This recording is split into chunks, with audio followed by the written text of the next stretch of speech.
let's take a look at some relatable panels from my comic, Cryptid Road Trip #1. We've got best friends, an overly protective mom, rusty old van. We've got stopping at the gas station and loading up on snacks. We've got riding at sunset, passing by a cornfield.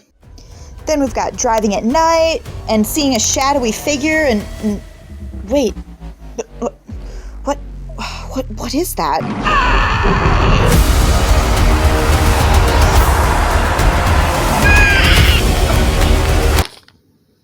Yeah,